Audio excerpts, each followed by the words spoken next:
Il y a la France que vous connaissez, avec ses monuments incontournables, ses paysages à couper le souffle et ses magnifiques villages. Mais derrière ces lieux se cache parfois une France plus secrète, plus étonnante et inquiétante. Et si nous découvrions l'envers du décor, la face cachée de notre pays? Le Graal. Quelle énigme se cache derrière ce nom dont nous avons tous entendu parler? S'agit-il du précieux calice que recherchaient les chevaliers de la table ronde, d'une coupe sacrée qui aurait contenu le sang du Christ, ou d'autres choses, de plus insolites encore? Il y a vraiment plusieurs voies qui mènent au Graal. Quelle que soit sa nature, le Graal a laissé son empreinte dans plusieurs lieux de France. On prétend même qu'il serait caché quelque part. Pendant la Seconde Guerre mondiale, un commando de l'armée allemande a d'ailleurs été chargé d'une mission ahurissante autour du château de Montségur. Il va tenter de mettre la main, de trouver, de partir à la recherche du Graal. Il va le chercher autour du château, dans les moindres cavités. Les nazis ne sont pas les seuls à avoir longtemps cherché le Graal. À quelques kilomètres de là, à Rennes-le-Château, une rumeur prétend qu'un mystérieux abbé l'aurait peut-être trouvé. Tout le monde vient ici chercher le fameux trésor de la Bessonnière qu'on imagine comme étant absolument extraordinaire. Ces légendes sont-elles fondées? Et dans ce cas, comment le Graal aurait-il pu arriver dans notre pays? La réponse se trouve peut-être en Provence, où l'on prétend que c'est Marie-Madeleine, la disciple favorite du Christ, qui l'aurait apporté. On peut penser que le Graal, en fait, n'était pas un objet, mais un enseignement. En l'occurrence, l'enseignement dispensé par Marie-Madeleine elle-même. Mais selon une autre hypothèse, le Graal serait la coupe qui aurait recueilli le sang du Christ. Une coupe à laquelle les Templiers vouaient un culte très mystérieux, comme le prouve cette imposante gravure retrouvée dans une citadelle. Comment l'interpréter? Les Templiers avaient-ils découvert le Graal? Enfin, à Fécamp, on a longtemps prétendu que le Graal serait tout simplement le vrai sang de Jésus et non la coupe qu'il a recueillie.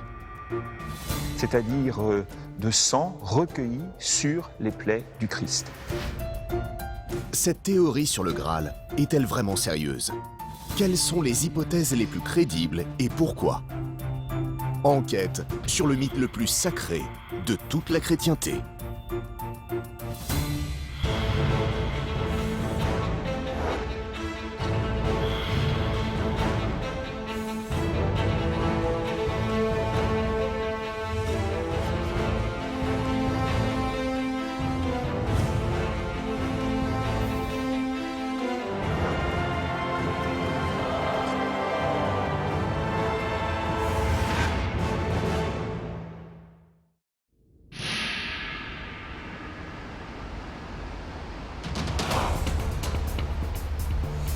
Notre quête du Graal, c'est en Dordogne qu'elle commence. Et plus exactement dans la ville de Dôme, dominée par une citadelle datant du Moyen-Âge. À l'intérieur, des centaines de gravures sur les murs. L'une d'entre elles semble particulièrement intrigante. À cet endroit-là, donc le Graal, qui est la représentation donc, du Saint Graal, qui est la quête de tout bon chevalier.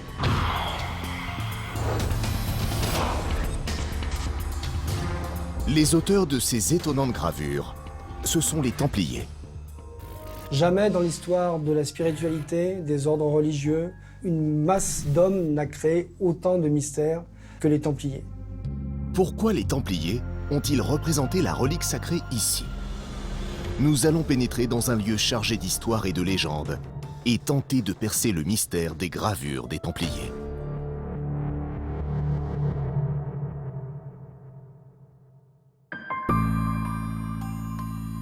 En plein cœur du Périgord noir, voici l'un des plus beaux villages de France, Dôme, au bord de la Dordogne. Ici, une imposante citadelle construite en 1281 surprend par sa taille et son architecture. Ici à Dôme, nous sommes dans une bastide royale française, une bastide militaire à l'origine, puisque la porte des Tours au départ a été construite pour servir d'habitation au corps de garde.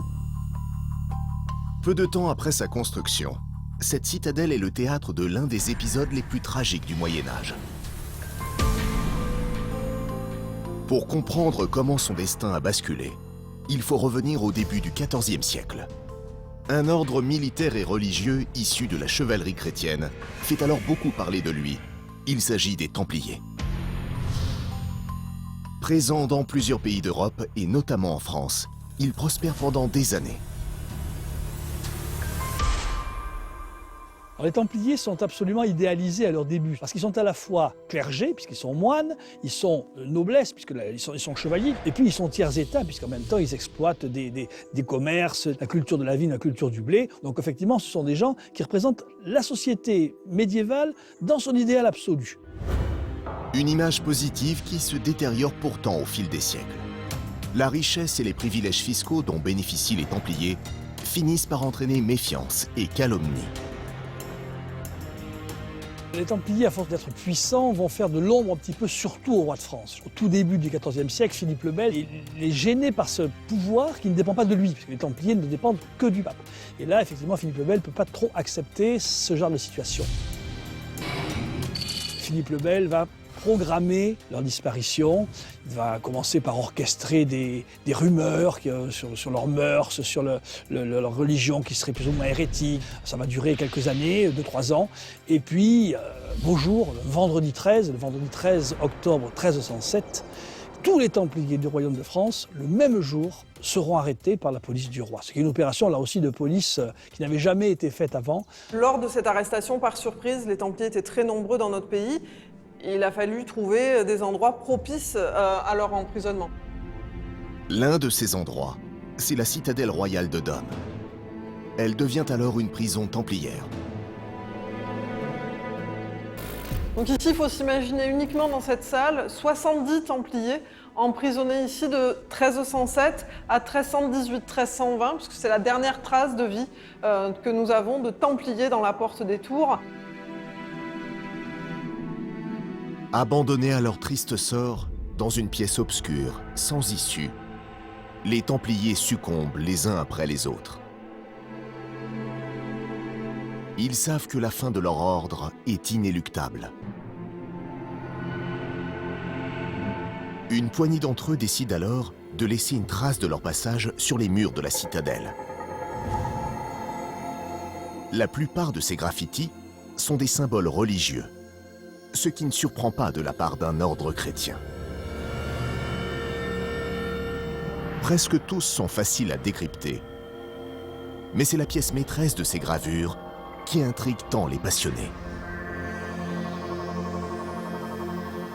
À cet endroit-là, donc, le Graal, qui est la quête de tout bon chevalier. Le Graal, un mythe puissant qui renvoie aux origines du christianisme. C'est la coupe avec laquelle Jésus, entouré de ses apôtres, juste avant d'être arrêté et puis donc condamné, exécuté, a célébré la scène. Et puis ensuite, Joseph d'Arimathie, qui était a priori un oncle de Jésus-Christ, a recueilli quelques gouttes du sang de Jésus après qu'il se soit fait percer le flanc au moment de son agonie par un légionnaire romain. C'est donc la relique suprême que les Templiers ont clairement et nettement gravée sur la pierre de la citadelle de Dôme. Ce Graal qui a recueilli le sang du Christ était certainement très précieux à leurs yeux. Ici, on n'a pas souvent l'habitude de le voir. Normalement, c'est uniquement le vase. On peut voir qu'ici, les Templiers ont fait un couvercle comme une pierre précieuse. Ce qui est tout à fait compréhensible du fait que les Templiers étaient aussi des érudits, ils s'y connaissaient beaucoup en alchimie et donc il est tout à fait normal qu'ils aient voulu représenter le Graal très précieux à leurs yeux. Pourquoi les Templiers ont-ils représenté le Graal sur ces murs? Et comment interpréter ce qui ressemble étrangement à un message codé?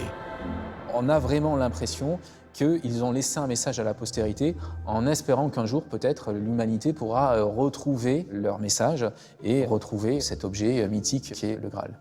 On peut imaginer que c'est une sorte de dernière confession, en quelque sorte.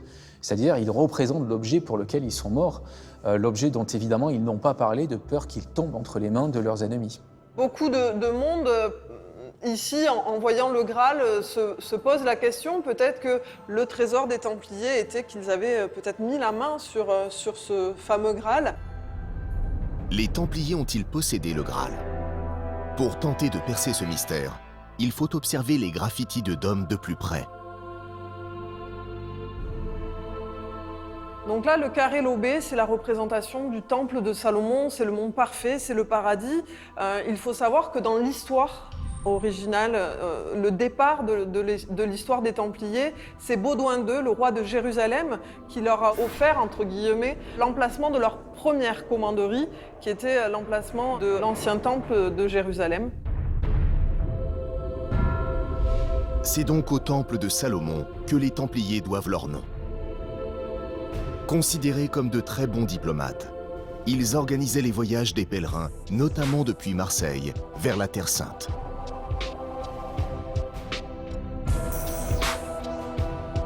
Et c'est là-bas que les Templiers auraient peut-être découvert des objets sacrés, comme le Graal.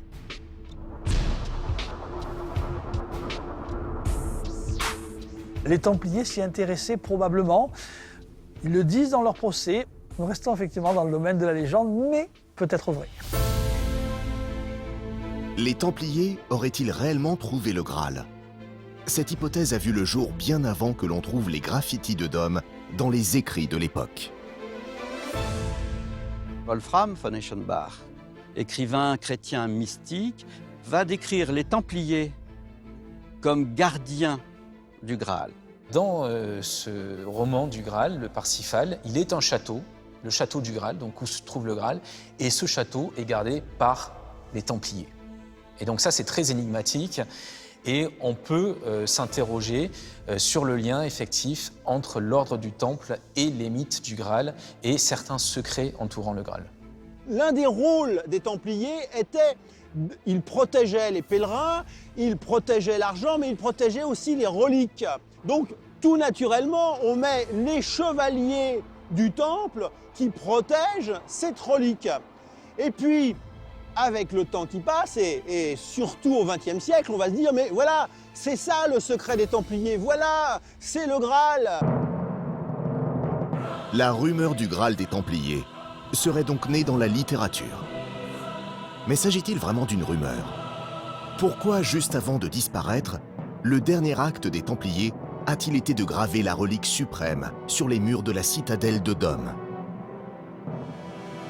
Il y a eu quand même toute une période un petit peu obscure, un petit peu mystérieuse, où effectivement les conjonctures se sont faites de manière très importante et on dit pourquoi ne serait-il pas allé chercher en Terre Sainte cet objet magique et le rapporter en France pour le mettre en sûreté. Alors les chevaliers de l'ordre du Temple ont-ils vraiment possédé le Graal? À ce jour, personne ne peut l'affirmer avec certitude. Mais si tel était le cas, on peut facilement imaginer qu'ils aient voulu le mettre en lieu sûr, afin que la mystérieuse relique demeure inaccessible.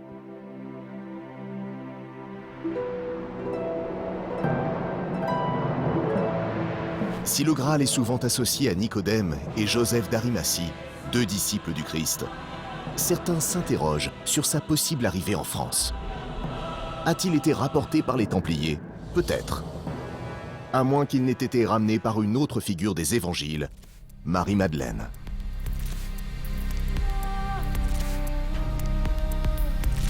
Une hypothèse surprenante qui prend sa source en Provence. Ici, deux lieux de culte étonnants nous plongent au cœur d'un profond mystère. La basilique monumentale de Saint-Maximin-la-Sainte-Baume et à quelques kilomètres de là, une grotte énigmatique transformée en sanctuaire. Saint-Maximin et la Sainte-Baume sont deux lieux indissociables par rapport à Marie-Madeleine. Pourquoi Marie-Madeleine, l'une des apôtres les plus proches de Jésus, serait-elle venue en Provence? Était-ce pour y cacher le Graal? Nous allons tenter de percer le mystère dissimulé derrière cette icône qui a laissé son empreinte en Provence, et peut-être bien plus encore.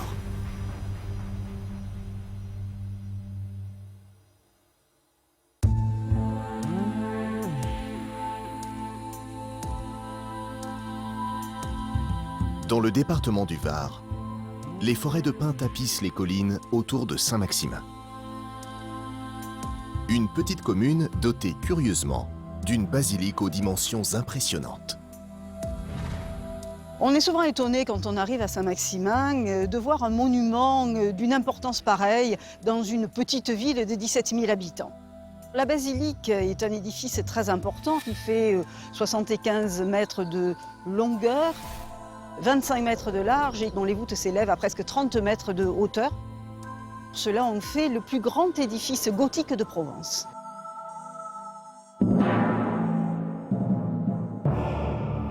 Une basilique construite au XIIIe siècle, juste après la découverte d'un précieux trésor. Nous voici dans le Saint des Saints, j'allais dire, l'endroit le plus important de cette magnifique basilique, qui est la crypte gallo-romaine, qui contient un reliquaire de bronze doré magnifique, qui contient un crâne, le chef de Sainte Marie-Madeleine. Marie-Madeleine, la plus énigmatique des disciples de Jésus. Elle tient une place privilégiée dans les évangiles. Au lendemain de sa crucifixion, c'est auprès d'elle que le Christ apparaît. C'est ce que les chrétiens appellent la résurrection. Le Christ choisit Marie-Madeleine pour la charger de cette mission d'annoncer la nouvelle de la résurrection à l'ensemble des disciples. Les théologiens d'ailleurs l'appelleront l'apôtre des apôtres et ça lui donne un statut tout à fait particulier. L'importance de la relique de Marie-Madeleine attire les pèlerins du monde entier depuis le XIIIe siècle. Il faut bien comprendre que c'est, d'un point de vue hiérarchique, le troisième tombeau de la chrétienté. Le premier étant bien sûr le tombeau du Christ à Jérusalem, le second celui de Saint-Pierre à Rome, et le troisième celui de l'apôtre de la résurrection, Marie-Madeleine, à Saint-Maximin. Et c'est à l'endroit même où elle est venue mourir que cette basilique a été construite. Lorsqu'elle a senti approcher sa mort, elle est venue dans cette petite bourgade gallo-romaine. Elle a rencontré Maximin, premier évêque d'Aix, qui lui a donné la dernière communion et qui l'a enseveli sur le lieu. Pourquoi Marie-Madeleine aurait-elle séjourné en Provence? Avait-elle quelque chose à transmettre? Ou peut-être quelque chose à protéger? On a dit beaucoup de choses. On a dit que Marie-Madeleine avait amené le Graal, avait amené une coupe. Et puis il y a beaucoup de choses qui ont découlé de cette figure de Marie-Madeleine. Ça prouve son importance d'ailleurs. Certains ont pu faire de Marie-Madeleine la porteuse du Graal. C'est-à-dire qu'elle serait partie d'Orient avec cette relique, avec cette coupe sacrée. C'est donc en Provence que le mythe du Graal lié à Marie-Madeleine serait né. Mais de quoi s'agit-il vraiment? Si beaucoup envisagent le Graal comme une relique sacrée qui aurait contenu le sang du Christ, l'histoire de Marie-Madeleine dévoile d'autres interprétations inédites de ce mystérieux objet. Pour les découvrir, il faut se rendre dans un lieu atypique situé à une vingtaine de kilomètres de Saint-Maximin, le massif de la Sainte-Baume. Une impressionnante forêt surmontée d'un bloc de calcaire monumental parsemé de nombreuses grottes. L'une d'entre elles est devenue un lieu de culte hors du commun. Nous sommes au centre de cette immense falaise calcaire, dans une grotte aux proportions impressionnantes. Dans cette grotte, Marie-Madeleine a vécu les 30 dernières années de sa vie. Si l'on en croit les traditions provençales, Marie-Madeleine aurait donc choisi cette simple grotte comme dernier lieu de villégiature. La grotte, en fait, est un lieu extrêmement particulier et en même temps étrange, parce qu'on rentre dans une cavité comme si on rentrait dans l'antre même de la montagne. On ressent, en fait, une présence, quelle qu'elle puisse être. Cette grotte, aménagée en sanctuaire, interroge sur le parcours de Marie-Madeleine. Pour quelles raisons aurait-elle quitté la Palestine pour venir ici? Les premiers chrétiens ont subi des persécutions en Palestine après la mort du Christ. Marie-Madeleine a subi, elle aussi, avec sa famille et avec ses compagnons, ces persécutions qui l'ont amenée à être expulsée de Judée. On les a envoyés par bateau sur la mer Méditerranée pour se débarrasser de ces premiers chrétiens qui commençaient à être très gênants. On a tout un tas d'agiographies, c'est-à-dire de vie de saints, qui vont nous expliquer que Marie-Madeleine est partie dans une embarcation, que dans cette embarcation, elle a traversé la Méditerranée et qu'elle est arrivée jusque sur les côtes provençales. Marie-Madeleine et ses compagnons seraient arrivés à l'endroit que l'on appelle maintenant les Saintes Maries de la Mer. Selon cette même tradition provençale, c'est pour accomplir une mission bien précise que Marie-Madeleine serait venue dans le sud de la France. Marie-Madeleine est venue en Provence certainement pour porter la bonne parole. Donc pour évangéliser, c'est une des premières évangélisatrices de la Gaule. C'est une femme qui porte un message qui a été profondément touché, remué par le Christ. Donc elle va continuer la mission de l'homme qu'elle aimait. Toutes les traditions nous disent que Marie-Madeleine a enseigné l'Évangile aux habitants locaux. Elle les a convertis au christianisme. Marie-Madeleine aurait donc joué un rôle essentiel dans l'émergence de ce qui n'était alors qu'une nouvelle religion. Mais pourquoi aurait-elle choisi de se retirer dans un lieu aussi mystérieux et inaccessible qu'une grotte? Ce qui l'animait surtout, c'était de retrouver son Seigneur, c'était de retrouver Jésus. Et elle décide de s'isoler pour aller mener une vie de prière et de pénitence, recluse dans un endroit isolé, solitaire et sauvage. Pourtant, certains doutent de l'hypothèse d'une retraite spirituelle. Ils pensent que cette cavité isolée était surtout un lieu idéal pour mettre quelque chose à l'abri. Une supposition étonnante, révélée par un objet précieux datant du 19e siècle et qui serait directement lié au mystérieux voyage de Marie-Madeleine en Provence. Alors il s'agit là d'un autre reliquaire de Sainte Marie-Madeleine, un reliquaire qui contient un tibia de Marie-Madeleine. On y trouve des émaux, des pierres semi-précieuses et on y trouve une représentation assez extraordinaire qui est celle de la barque. Une scène tout à fait étonnante, surprenante, qui représente le voyage donc de Marie-Madeleine, sa traversée de la Méditerranée. Il y a la figure de Marie-Madeleine qui est centrale. On va remarquer un détail très intriguant, c'est à l'avant de cette barque un corps qui est allongé, qui est momifié, un corps de mort qu'on transporte. Manifestement, on nous signifie que Marie-Madeleine et les siens ont ramené le corps de quelqu'un qui leur a été cher dans le sud de la France. Une des traditions dirait qu'en fait, c'est le corps de Jésus qui était dans le bateau. Le corps de Jésus, c'est-à-dire la relique ultime. Et si c'était ça, le Graal de Marie-Madeleine? J'ai du mal à penser que cette femme qui paraît si attachée au corps de l'homme qu'elle aimait, le laisse sur place sans l'emporter avec elle. Possiblement, le Graal rapporté par Marie-Madeleine, on peut aller jusqu'à dire que ça a pu être le corps du Christ. Mais pour les catholiques, cette théorie est totalement inacceptable. C'est quelque chose d'extraordinairement lourd de conséquences, très lourd de conséquences, parce que ça nie toute la religion catholique. Si elle est revenue avec le corps du Christ, il n'y a plus de résurrection. C'est nier la résurrection.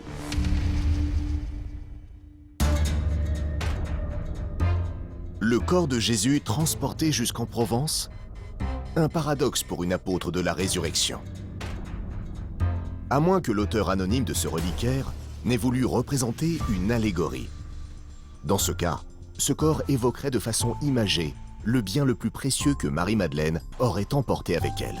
À la lecture de certains documents, notamment de chercheurs, archéologues, on peut penser que le Graal, en fait, n'était pas un objet, mais un enseignement.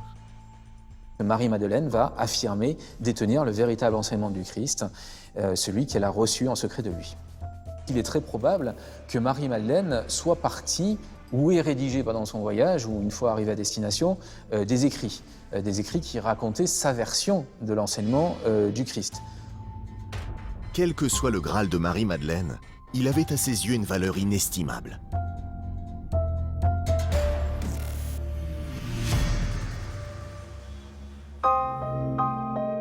Et si elle s'est réfugiée ici, c'est donc peut-être pour protéger son trésor. Car on dit que la grotte de la Sainte-Baume n'aurait pas révélé tous ses secrets. Cette grotte aurait pu avoir j'aurais dit, entre guillemets, une antichambre. Il y a toute une partie, en fait, du réseau souterrain de la Sainte-Baume qui, de façon intentionnelle, alors par qui on peut se poser la question, a été occultée, a été fermée pour en empêcher l'accès.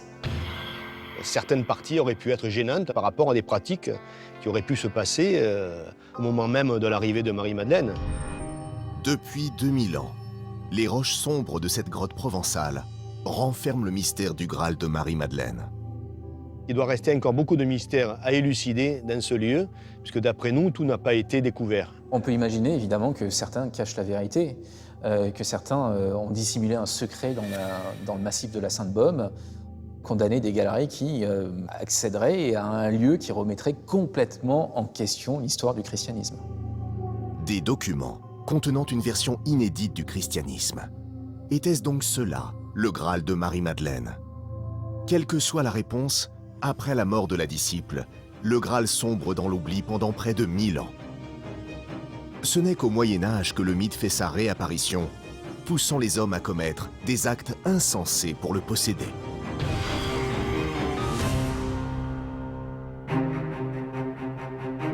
En France, un lieu témoigne des pires folies engendrées par cette obsession du Graal. Le château de Montségur, dans l'Ariège. À quelques kilomètres des Pyrénées, ces montagnes verdoyantes ont été le théâtre de l'un des épisodes les plus énigmatiques de notre histoire.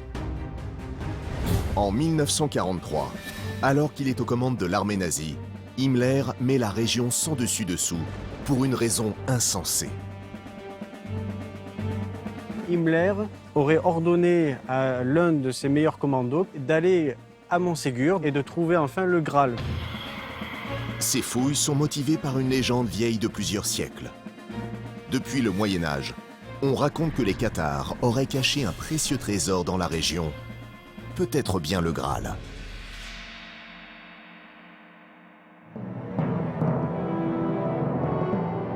Édifié à 1200 mètres d'altitude, au sommet d'un éperon rocheux nommé le Pog, le château de Montségur, qui garde les contreforts des Pyrénées, ne laisse pas indifférent. Quand on voit cette montagne, qu'on arrive par toutes les routes aux alentours, on a une espèce de pain de calcaire qui se détache de toutes les autres montagnes. Ensuite, il y a la forme de cette montagne, cette espèce de forme pyramidale qui fait qu'on a l'impression d'avoir un bloc de rocher très élancé et qui va rejoindre le ciel.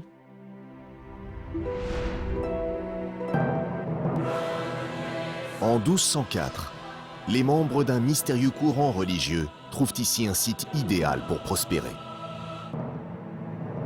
Au début du XIIIe siècle, la communauté cathare demande au seigneur de Montségur de pouvoir s'installer au sommet de la montagne. Ça va être comme un camp des réfugiés qui ensuite va se transformer en village et qui va avoir une vie pendant près de 40 ans. Les Cathares sont apparus en Occitanie au début du XIIe siècle. En rupture totale avec le Vatican, cette nouvelle religion séduit de plus en plus de monde, ce qui déplaît fortement au pape et au roi de France, qui décide d'éradiquer tous les hérétiques en lançant une croisade dans le sud de la France. C'est pour cela que Rome et le roi de France vont de concert envoyer une armée de 3000 hommes assiéger Montségur et en finir avec le catharisme. En 1243, l'armée des croisés passe à l'attaque.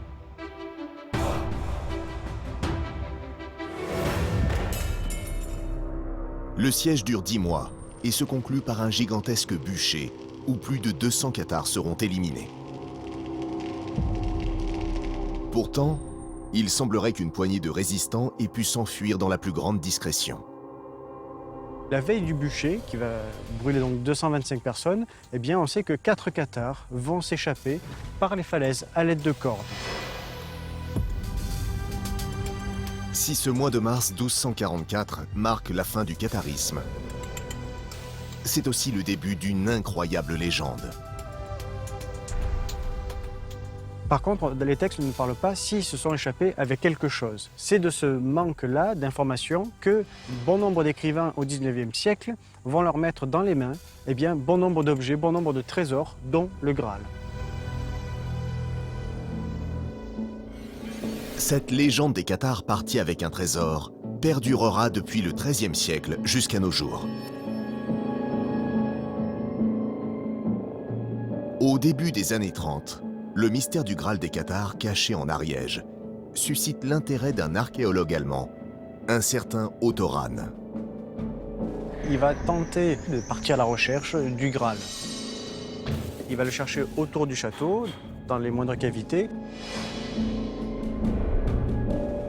Il va se mettre à chercher à travers les pierres, les débris. Après avoir fouillé l'intérieur de la cour du château, il va venir dans cette salle, la salle basse du donjon, dans laquelle il pense que le Graal était entreposé. Ran fouille les moindres recoins de la montagne de Montségur, mais ses recherches n'aboutissent pas. Elle donne cependant naissance à un livre, La croisade contre le Graal, dans lequel Ottoran raconte la fuite des Cathars, leur disparition avec ce mystérieux trésor. Il y détaille également sa longue quête du Graal en Ariège. Une saga qui passionne aussitôt une personnalité inattendue. Ce livre va être connu d'Himmler, puisqu'il va tomber sur son bureau, et Himmler va se passionner par rapport à la quête du Graal. Le chef de l'armée nazie est un passionné de mysticisme et d'archéologie. Le livre d'Ottoran l'enthousiasme à tel point qu'il décide d'incorporer son auteur dans la SS. Son but, rechercher le Graal des Cathars et le retrouver par tous les moyens. La puissance du mythe du Graal, elle est telle que les nazis vont le chercher matériellement et que certains déplacements d'Himmler sont dus uniquement à sa volonté de retrouver le Graal. S'ils ont envoyé des troupes sur certains lieux pour retrouver le Graal, c'est parce qu'ils ont des éléments qui laissent penser que là, il y a quelque chose à trouver. En 1936, Ottoran revient à Montségur et œuvre désormais en secret pour le Troisième Reich. Il va séjourner ici, à l'hôtel Couquet. Ce qu'il fait, c'est qu'il se met en relation avec des érudits locaux, on va dire qui sont des groupes néo-cathares en quelque sorte, qui s'intéressent au catharisme. Ce groupe d'érudits, justement, se réunit souvent au rez-de-chaussée et donc ils débattent pendant des soirées entières sur le thème du catharisme, du Graal, entre autres, etc. Des réunions secrètes au sujet du Graal et dans l'hôtel où il séjourne qui plus est. Ran ne pouvait rêver mieux. Le meneur de ces débats, c'est Antonin Gadal, un spécialiste des Cathars versé dans le mysticisme.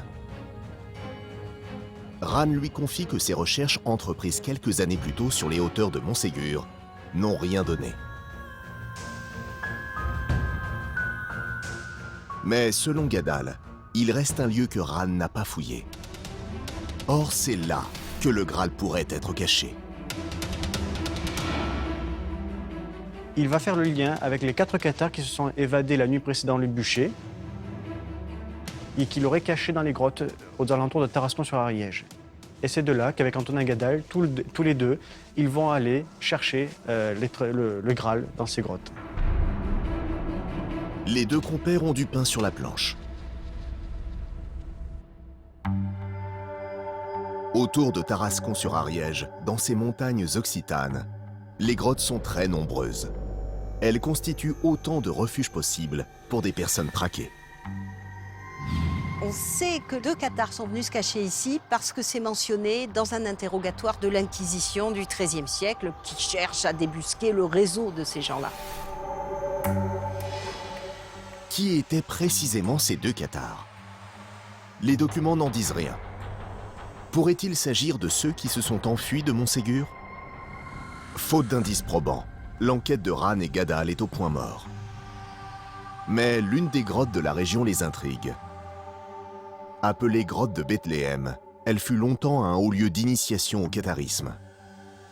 Dans les textes, quand Montségur va être pris, le trésor, l'argent, la caisse de l'église cathare est sortie de Montségur et elle transite, et le texte de l'Inquisition est clair, elle transite par une des grottes, une des 25 grottes fortifiées, peut-être celle-ci. La grotte de Bethléem a-t-elle été l'ultime cachette des derniers Cathars? Mais alors quel mystérieux trésor aurait-il transporté jusqu'ici? Il y a des gens qui vont dire que le trésor, ce n'est pas de l'argent, c'est un bien immatériel, éventuellement le Graal. Alors ça explique qu'on ait les coupes qui soient gravées dans cette grotte. En 1939, Ottoran et Antonin Gadal fouillent sans relâche cette étrange grotte. Mais leurs recherches restent vaines. De son côté, Himmler s'impatiente et exige des résultats. Par crainte de sanctions, Ran commet alors un acte incroyable. Alors on sait que Antonin Gadal et Otto Rahn ne se sont pas contentés d'interpréter des signes plus ou moins naturels ou causés par l'homme. Otto Rahn a lui-même créé de toutes pièces des symboles qu'il a attribués ensuite au cathare, du fait qu'il ne trouvait rien dans ses recherches liées, bien entendu, au Graal et au cathare. Otto Rahn ne trouvera jamais le Graal. Quant à Himmler, il aurait pu en rester là. Mais paradoxalement, l'échec de ses recherches ne fait que renforcer sa détermination.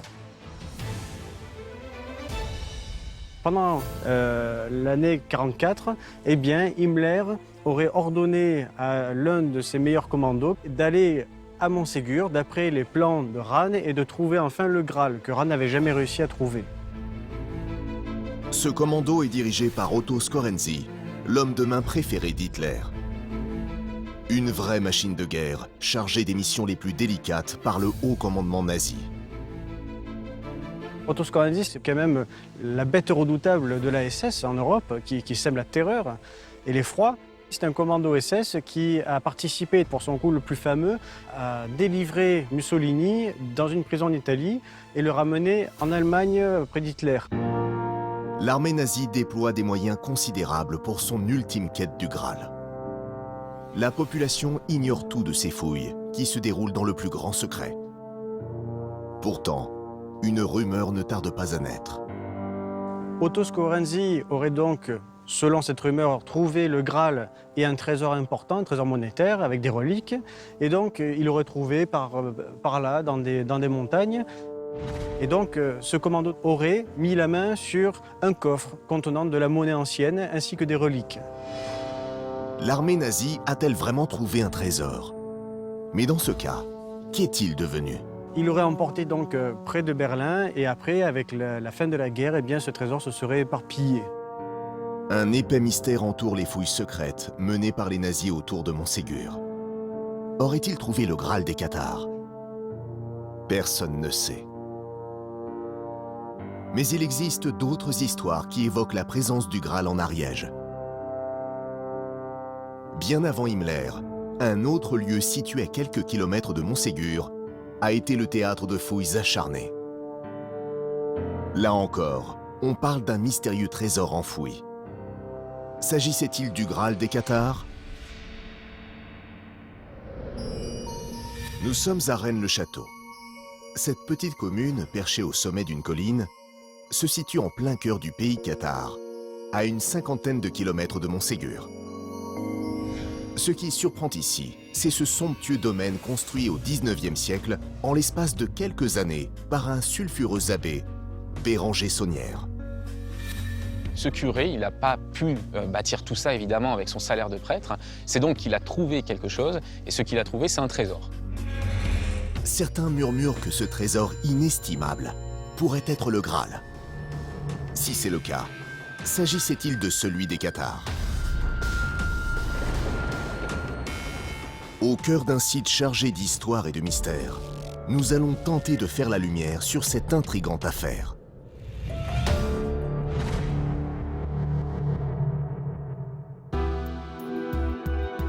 Juché sur un piton rocheux dominant la vallée de l'Aude et de la Salse, Rennes-le-Château est une ville prospère au Moyen-Âge. Alors à Rennes-le-Château, il y a 800 ans, il faut s'imaginer une vraie petite cité. C'était une place forte, similaire par sa taille à Carcassonne. Une cité relativement épargnée par la croisade dévastatrice menée contre les Cathares au XIIIe siècle. Alors que la région s'embrase, Rennes-le-Château se développe tranquillement dans son coin, ce qui ne manque pas d'attirer l'attention de quelques Cathares. Ce qui rend possible que des Cathares soient venus ici il y a 800 ans, c'est parce que c'est un lieu anonyme, qui n'est pas associé au catharisme, parce que c'est un lieu qui offre, on le sait, un réseau souterrain assez important, donc un potentiel tout à fait intéressant pour dissimuler quelque chose. À l'aube du XIXe siècle, l'existence d'un possible trésor à Rennes-le-Château n'est plus qu'une vague légende. Mais l'arrivée d'un étrange abbé va relancer les plus folles suppositions. Le lien entre le trésor cathare et Rennes-le-Château, effectivement, est ressorti à cause de l'affaire Saunière. Sans l'affaire Saunière, on n'en aurait certainement pas parlé dans ce coin-là. C'est vraiment l'abbé Saunière qui a fait ressortir cette possibilité d'un trésor cathare à Rennes-le-Château. En 1835, un jeune homme enthousiaste de 33 ans, Béranger Saunière, vient juste d'être nommé curé de Rennes-le-Château. Mais ce qu'il découvre en arrivant dans le village est très loin de ce qu'il avait imaginé. Il est un petit peu désespéré quand il arrive dans ce village. Pourquoi? Parce que à l'époque, c'est un village qui est très pauvre, paysan. Les maisons sont à l'état de quasi-ruine et l'église, alors, est dans un état absolument pitoyable. Saunière est dépité. Mais un an après son arrivée, il entreprend de tout restaurer grâce à la générosité de donateurs anonymes. Le résultat, spectaculaire, est totalement inespéré pour un simple curé de campagne. Il érige un domaine tout à fait hallucinant pour un prêtre de campagne. Il bâtit une villa style Renaissance, une tour néogothique avec un belvédère qui relie cette tour néogothique à une autre tour, elle réalisée en verre. Il aménage des parcs et des jardins autour. Et puis il reçoit avec faste des amis qui appartiennent à la bourgeoisie aisée, à l'aristocratie. Des dépenses somptuaires qui ne passent pas inaperçues dans ce petit village. Comment ce modeste curé de campagne peut-il s'offrir un train de vie aussi luxueux? Et ça va répandre une rumeur chez les habitants du village. Ce curé, il n'a pas pu bâtir tout ça, évidemment, avec son salaire de prêtre. C'est donc qu'il a trouvé quelque chose, et ce qu'il a trouvé, c'est un trésor. Dans le village, la rumeur se répand rapidement. Ce trésor serait-il le Graal? Car l'abbé a fait d'étonnantes découvertes pendant ses travaux. Des lieux secrets, cachés de tous, là, dans son église. On sait qu'il a trouvé des pièces archéologiques, qu'il a certainement trouvé l'entrée de la crypte qui se trouve sous l'église. Une thèse qui se confirme grâce au carnet de bord quotidien tenu par cet abbé dérangeant. La note qu'il rédige le 21 septembre 1891 laisse peu de place au doute. Alors qu'il est en plein travaux dans l'église, Béranger Saunière consigne découverte d'un tombeau. Donc on sait par ce cahier journal que l'abbé Saunière, en 1891, a découvert un tombeau. Grâce au même carnet, on sait aussi qu'il a congédié les maçons qui jusque-là travaillaient dans l'église et qu'il en a engagé d'autres à la place. Manifestement, il cherche à dissimuler quelque chose. Cette mystérieuse affaire intrigue et choque les villageois. Certains iront même jusqu'à porter plainte contre Béranger Saunière. Et ces plaintes racontent toutes, dans les années 1895-1897, que l'abbé Saunière met le cimetière sans dessus-dessous et qu'il fait des fouilles.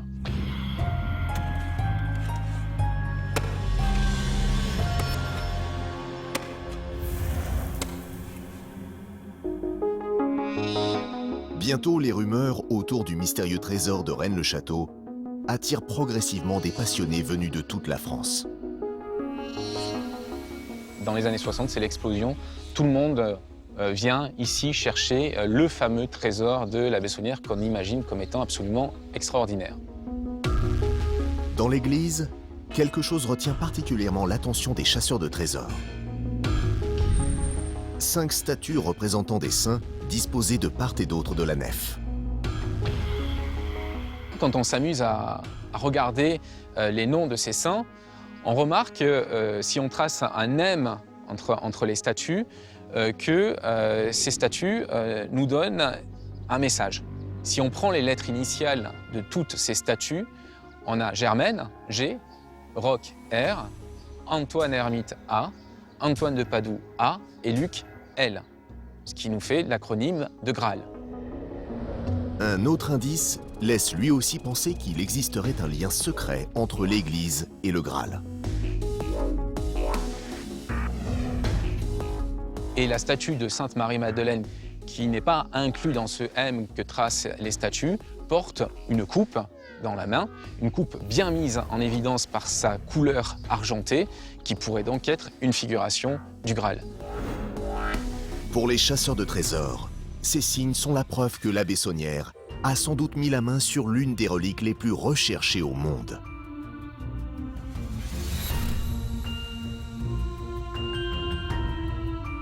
Il y a des anomalies dans l'église, des petites choses qui ne sont pas tout à fait à leur place et qui semblent laisser penser que l'abbé Saunière aurait codé la décoration de son église, qu'il aurait dissimulé un véritable message conduisant pour certains à la localisation du trésor, pour d'autres à la transmission d'un message Pour comprendre le langage très énigmatique de l'abbé Saunière, il faut observer les autres statues de la nef, notamment celle de saint Antoine de Padoue. On pense que c'est un clin d'œil de Béranger Saunière à une découverte qu'il aurait faite. Saint Antoine de Padoue, c'est le saint qui est invoqué quand on cherche un objet perdu. Béranger Saunière l'aurait mis à l'honneur parce qu'il a retrouvé quelque chose de perdu en faisant les travaux dans l'église.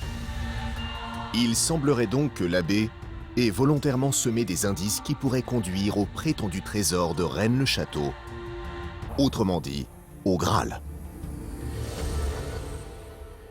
La clé du mystère se trouve peut-être sous cet étrange bénitier qui figure une représentation du diable. Ce diable, il a des particularités. Avec sa main, il dessine un cercle. Et puis, il a une position assise. Ces deux éléments ont pu être rapprochés d'un lieu qui se situe à proximité de Rennes-le-Château, à Rennes-les-Bains. C'est le fauteuil du diable, à côté duquel se trouve la source du cercle. Ce diable, associé à la présence de deux mystérieuses initiales dans un médaillon, semble donc appuyer la théorie d'un point de repère déguisé. Peut-être les initiales de Béranger Saunière, à moins qu'il ne s'agisse de toute autre chose. Ça paraît un petit peu arrogant pour un prêtre qui doit rester humble de marquer ses initiales dès l'entrée de l'église. Et c'est pour ça qu'on privilégie une autre hypothèse, parce que BS, c'est aussi Blanc et Sals, deux cours d'eau qui se croisent justement à proximité du fauteuil du diable et de la source du cercle. Mais si l'abbé Saunière a bel et bien trouvé un trésor, quel est ce trésor? S'agit-il de celui emporté par les cathares lors de leur fuite de Montségur pour échapper à la croisade? Le trésor des cathares, c'est certainement un de ces textes anciens qui remonte au tout premier christianisme, et il faut bien comprendre que les cathares se prétendaient les véritables héritiers du Christ et qu'ils avaient certainement entre leurs mains un évangile très ancien qui présente donc Jésus sous un angle complètement différent de celui présenté par l'Église catholique. D'aucuns prétendent que l'abbé Saunière aurait fait chanter l'Église en la menaçant de divulguer cet évangile inédit qui aurait menacé les fondements de la chrétienté. Les textes que les cathares ont eu en main, très certainement, ont été d'abord amenés sur le territoire gaulois par Marie-Madeleine. L'abbé Saunière avait-il découvert un évangile écrit par Marie-Madeleine? Aujourd'hui encore, rien ne permet de confirmer cette hypothèse et le mystère de Rennes-le-Château n'a pas fini de fasciner les chasseurs de trésors.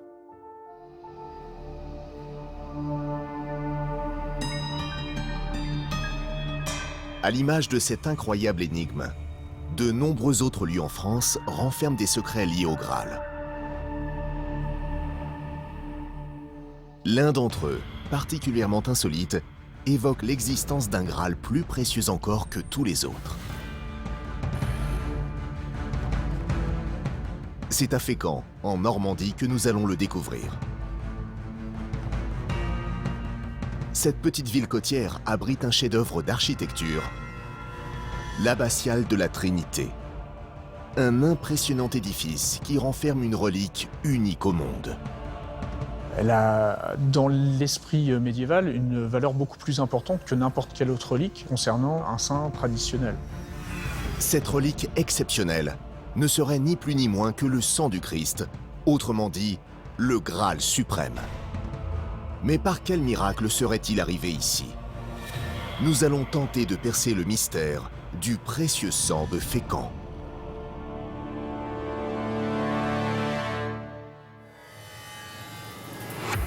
Lorsqu'on découvre l'abbatiale de la Trinité, on ne peut être que séduit par ce magnifique exemple d'architecture de style gothique primitif. L'abbatiale de Fécamp est un édifice imposant. Il mesure 127 mètres de long. Vous avez là un édifice qui a les dimensions de la cathédrale Notre-Dame de Paris, avec une élévation considérable. C'est véritablement un lieu exceptionnel.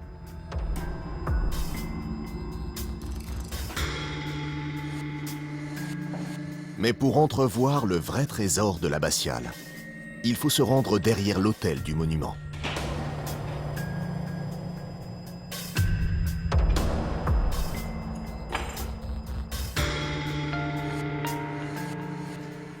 Voilà le reliquaire dans lequel se trouve la relique dite du précieux sang du Christ de Fécamp. Cette relique, elle se trouve ici et les croyants pouvaient venir la voir dans ces deux orifices contre lesquels butent deux cylindres qui sont remplis d'une matière, et les moines de Fécamp attestaient que cette matière était le sang du Christ. Le sang du Christ, la relique ultime, celle qui aurait donné naissance au mythe du Graal. En affirmant qu'il possède le sang du Christ, les moines de Fécamp affirment qu'il possède le Graal suprême, car dans la recherche du Graal, ce qui compte, c'est le fait qu'on recherche une coupe qui a contenu le sang du Christ. Autour du précieux sang du Christ, une multitude d'histoires, de légendes et de croyances. Un trésor inestimable auquel certains attribuent des pouvoirs, notamment celui de faire des miracles. On attribue au précieux sang de Fécamp des pouvoirs thaumaturgiques, des pouvoirs de guérison, des pouvoirs miraculeux qui sont encore plus importants que ceux qu'on attribue à toutes les autres reliques, puisque là on a la relique suprême, celle qui est liée au corps et au sang du Christ. Cette relique incroyable devrait logiquement se trouver dans l'un des lieux les plus saints de la chrétienté, à Rome ou à Jérusalem. Alors comment expliquer sa présence ici ? Tout commence au début du Moyen-Âge. Fécamp est alors une petite bourgade tranquille du duché de Normandie, dont la modeste église est en pleine rénovation. Au cours des travaux, les moines découvrent deux étuis de plomb cachés dans l'un des piliers. À l'intérieur de ces étuis, une substance brunâtre qu'ils identifient immédiatement. Les moines revendiquent la possession à Fécamp du précieux sang du Christ, c'est-à-dire de sang recueilli sur les plaies du Christ. Le sang du Christ, que les disciples Nicodème et Joseph d'Arimathie auraient recueilli dans ce fameux calice dont le nom évoque à la fois la magie, le pouvoir et la richesse, le Graal. Eh bien, quoi de plus noble, de plus prestigieux que le sang du Christ ? Selon cette théorie, le Graal ne serait donc pas la coupe qui a recueilli le sang du Christ, mais le sang lui-même. Pour comprendre comment il serait arrivé à Fécamp, il faut se replonger 2000 ans en arrière. À cette époque, les chrétiens sont persécutés en Palestine. Beaucoup d'entre eux doivent alors fuir la Terre Sainte. Cette relique insigne aurait été menacée par les Romains, et alors on aurait placé cette relique dans un tronc de figuier. Ce figuier aurait été posé sur les flots en Terre Sainte et serait arrivé miraculeusement sur la plage de Fécamp. Cette fabuleuse relique aurait donc été sauvée dans un geste désespéré, comme on jette une bouteille à la mer. Une légende difficile à croire, sauf pour les moines de Fécamp. En gros, l'idée c'est montrer que Fécamp a été choisi par Dieu depuis la nuit des temps comme lieu particulier destiné à recevoir cette relique. Revendiquer la possession du sang ramassé sur les plaies du Christ, c'est revendiquer la possession de la plus insigne relique qui puisse exister dans l'Occident chrétien, puisque c'est une relique non pas d'un saint, mais de celui qui est le saint des saints, c'est-à-dire Jésus-Christ. L'intérêt de posséder une telle relique est évident. Pour autant, le précieux sang de Fécamp est-il vraiment celui du Christ ? Pourquoi les moines qui l'ont trouvé l'ont-ils immédiatement attribué à Jésus ? On sait bien que les pèlerinages étaient une source de revenus tout à fait considérable. Pour voir le précieux sang, les pèlerins viennent en masse à Fécamp et font des dons. Les moines récoltent alors une petite fortune qui leur permet de s'offrir une église aux dimensions pharaoniques, l'abbatiale que nous connaissons aujourd'hui. On va doubler le nombre de travées dans la nef et passer de dimension de 60 mètres, qui est déjà imposante pour l'époque, à quasiment 120 mètres au début du XIIIe siècle. Les abbés de Fécamp vont rapidement comprendre que pour parvenir à édifier un édifice de grande dimension, développer le pèlerinage autour des reliques du précieux sang sera un moyen très efficace. La précieuse relique de l'abbatiale de la Trinité n'est-elle qu'une imposture pour attirer les fidèles ? Mais dans ce cas, que faut-il penser des nombreux miracles qu'on lui attribue ? La réponse se trouve peut-être dans la dimension spirituelle de la quête du Graal. Peu importe sa vraie nature, pourvu qu'on ait la foi. La quête du Graal, c'est la quête de l'absolu, donc on ne va pas véritablement chercher à trouver un objet matériel, mais on va rentrer dans une quête pour être dans un état d'esprit particulier, et on va viser un idéal, une étoile inaccessible en quelque sorte. Quoi qu'il en soit, si l'objectif des moines de Fécamp était d'attirer les fidèles, ils ont parfaitement réussi, puisque les pèlerinages se poursuivront jusque dans les années 60. Depuis, si la légende est un peu tombée dans l'oubli, le reliquaire est toujours à Fécamp. Et certains restent persuadés qu'il contient bien le sang du Christ.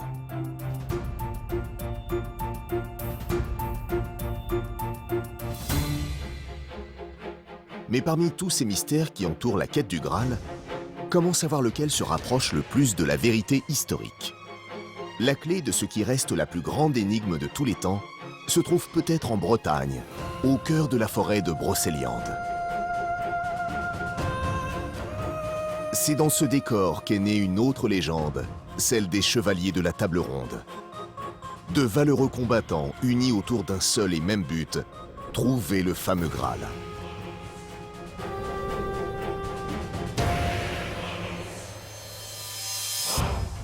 Le nouveau lieu que nous allons découvrir se situe à la lisière de cette forêt légendaire. C'est une petite église insolite, au cœur du village de Tréhaut-Rantoc. Cette église nous parle de la quête du Graal. Truffée de mystérieux symboles et de multiples représentations du Graal, l'église est une véritable ode à la Sainte Relique. C'était la volonté de l'abbé qui a consacré 20 ans de sa vie à cet édifice.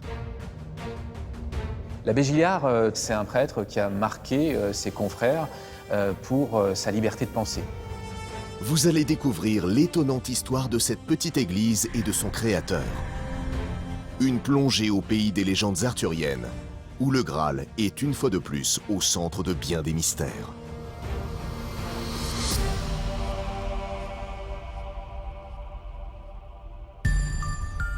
Dans le Morbihan, la mythique forêt de Brocéliande longe un village paisible, Tréhaut-Rantoc, dominé par une église traditionnelle. C'est une jolie petite église. Ce qui frappe en premier lieu, c'est la couleur de la pierre, cette pierre de Brocéliande qu'on appelle le schiste pourpré. Une petite église qui semble donc des plus classiques. Mais quand on la regarde de plus près, elle s'avère bien mystérieuse. Alors la première chose qui surprend quand on arrive ici, c'est cette phrase, la porte étant dedans. C'est quelque chose de complètement inhabituel et de unique pour une église. C'est un message qui invite à décoder l'église, à comprendre la signification des symboles. À l'intérieur, la décoration surprend. Des représentations atypiques se côtoient. Quand on rentre dans cette église, on va se retrouver dans une véritable forêt de symboles. Et on va comprendre qu'il y a peut-être un double langage, qu'il y a peut-être un message codé, camouflé dans cette église. Un message lié au Graal, omniprésent dans l'église. Le surnom du bâtiment ne laisse d'ailleurs planer aucun doute. L'église ici, elle est dédiée à Sainte Onenne, mais c'est vrai que tout le monde la surnomme l'église du Graal.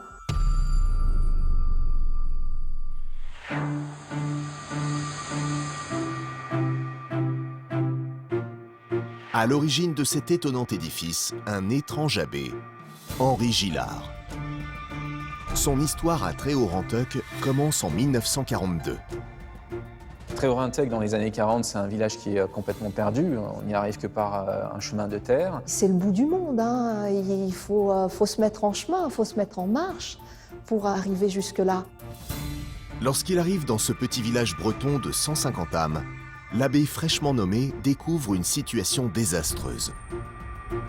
1942, c'est quand même pleine Seconde Guerre mondiale. Les gens se préoccupent surtout de se nourrir. Qui va écouter la messe? Les paroissiens sont absents et l'église est inutilisable. Elle menaçait de s'effondrer. Déjà en 1933, elle était déclarée bonne à démolir. C'est pas une ruine, mais presque. C'est pas un spectacle reluisant pour lui.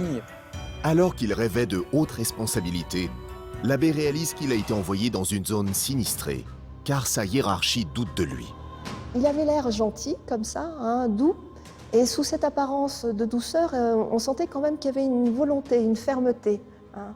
Ce qui faisait d'ailleurs que sa hiérarchie l'avait surveillé. C'est un prêtre qui a marqué ses confrères pour sa liberté de penser. Sans faire de mauvais jeu de mots, il n'est pas tout à fait dans les clous. Le diocèse a dit, bon, on va lui donner un poste à sa mesure, où on est sûr qu'on sera tranquille, où on ne va plus entendre parler de lui. Et il y avait ce petit village de Tréorantec, hein, qu'on surnommait le pot de chambre du Morbihan, pour ne pas dire autre chose. Hein. C'était une drôle de promotion, une espèce de placard, en quelque sorte. C'était d'une certaine façon une punition qui lui avait été infligée. Une punition qui va se transformer en véritable révélation. Henri Gillard n'était pas un homme à se laisser abattre. Hein. Il avait cette capacité à... il avait la foi. Hein. Il y a un défi, une épreuve à relever, une épreuve envoyée directement par ce que lui appelle Dieu. Et donc, il va relever cette épreuve. Il s'est dit, on m'a mis ici, j'y suis, j'y reste.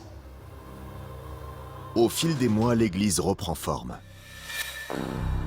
Mais quand vient l'étape cruciale de la décoration, les choix de l'abbé surprennent les habitants. Alors là, on est devant la première pièce que l'abbé Guillard a fait installer. On est en 1943, un an seulement après son arrivée. Le thème qu'il choisit, c'est celui de la table ronde. On voit juste au-dessus de la table le Christ qui est en croix, percé de la lance. De cette lance, on voit le sang s'écouler qui est récupéré dans le calice et on nous dit que c'est le Saint Graal.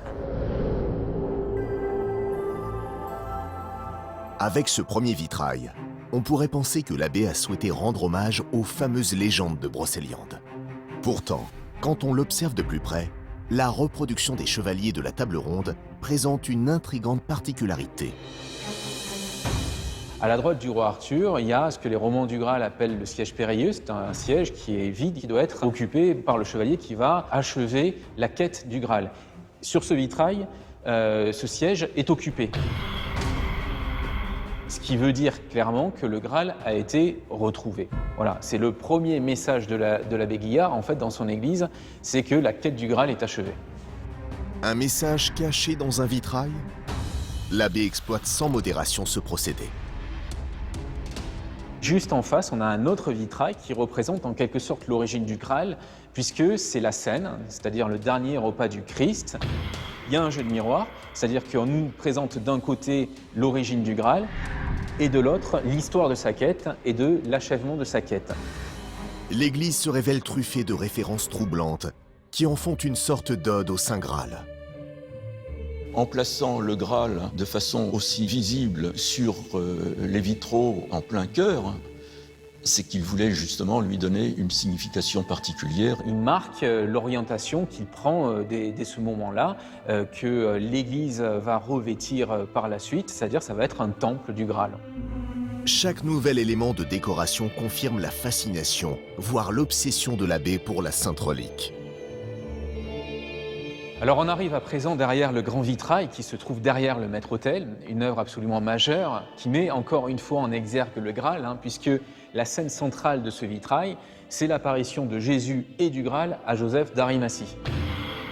Joseph qui est représenté agenouillé face au Christ et le Graal dans un univers foisonnant qui est l'univers forestier avec des feuilles de chêne. On est vraiment là dans la forêt qui est à l'extérieur. Joseph d'Arimathie, en plein cœur de Brocéliande, symbole de la quête du roi Arthur. Ce choix n'est pas si saugrenu, puisque le saint homme apparaît dans les écrits des chevaliers de la table ronde. Henri Gillard fait vraiment un lien entre cette tradition chrétienne et cette tradition arthurienne. Mais là encore, certaines représentations interpellent.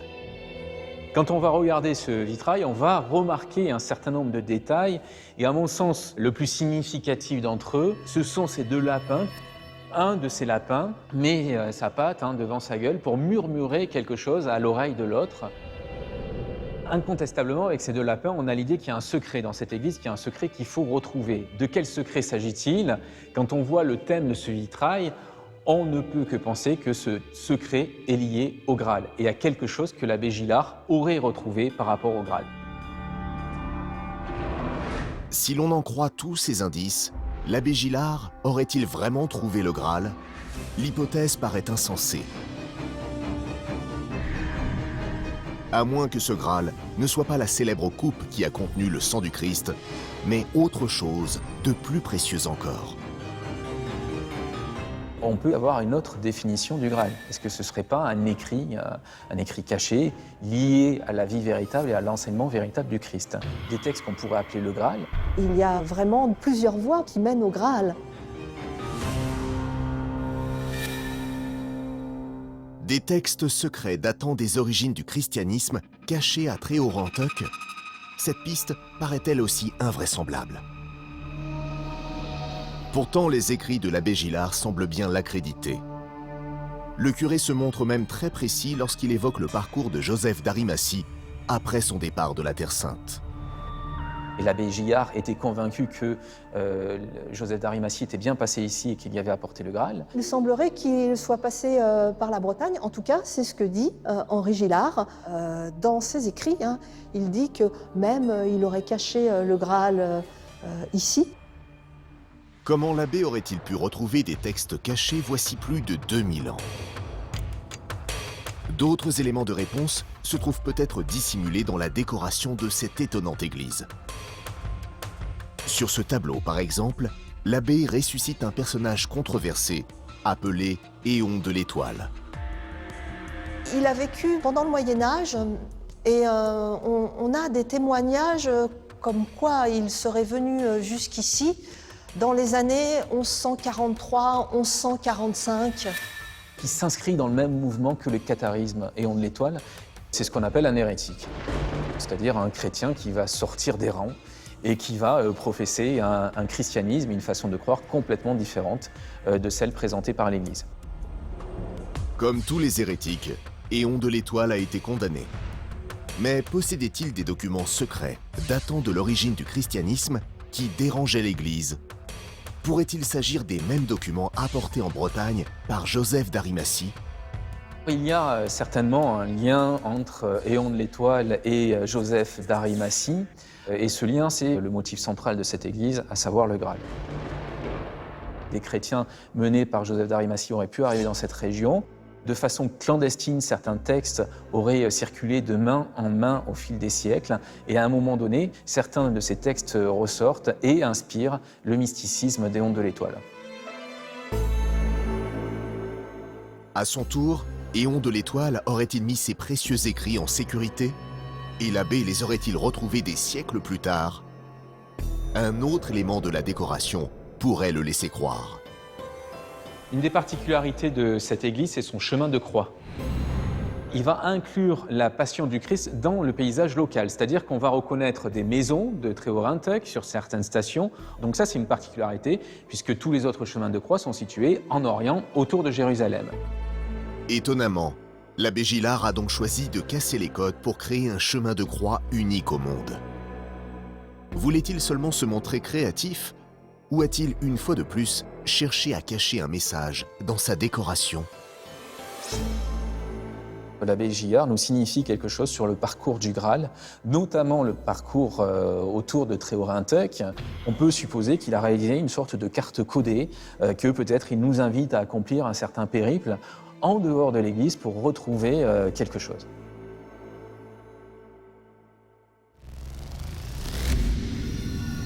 Si l'on en croit les allégations de l'abbé, le Graal aurait donc été caché dans la forêt de Brocéliande. Car sur le chemin de croix, les personnages bibliques côtoient des figures légendaires. Cette interprétation mystérieuse de la Passion du Christ fera d'ailleurs scandale. L'abbé Gillard va représenter le Christ effondré devant la fée Morgane. Elle est dans une robe qui joue sur les transparences, qui met en valeur les formes de son corps. Montrer le Christ, l'homme Dieu, à genoux devant la fée Morgane, qui déborde de sensualité, ça va choquer et ça ne passe pas. L'imagination de l'abbé crée la controverse. Les œuvres qu'il présente scandalisent sa hiérarchie. C'est sa hiérarchie qui va mettre le holà à son œuvre, à Tréorentec, et qui va disons le mot, le chasser du village avec interdiction de revenir dans cette église, parce que pour son évêque, l'abbé Gillard est allé beaucoup trop loin. La sanction est lourde pour l'abbé Gillard. Après 20 ans passés au service de son église et de ses paroissiens, il est désavoué. Nul n'est parvenu à percer son mystère. Avait-il trouvé le Graal en arrivant à Tréorentec? Et dans ce cas, de quoi s'agissait-il précisément? L'abbé a emporté son secret dans sa tombe. D'une certaine manière, il continue ainsi à accueillir les visiteurs de son air éternellement intrigant. Depuis le Moyen-Âge, le Graal est au cœur des plus grandes intrigues. Invisible et inaccessible, il a pourtant laissé sa mystérieuse empreinte dans notre pays. Au cœur de notre patrimoine, le Graal prend des formes multiples et se révèle plus mystérieux encore qu'on ne le pensait. Précieux calices, documents apocryphes, corps ou sang du Christ, qu'ils soient fantasmes ou réalité, dilapidés ou cachés quelque part en France, le Graal n'a pas fini de déchaîner les passions et de nourrir notre imaginaire.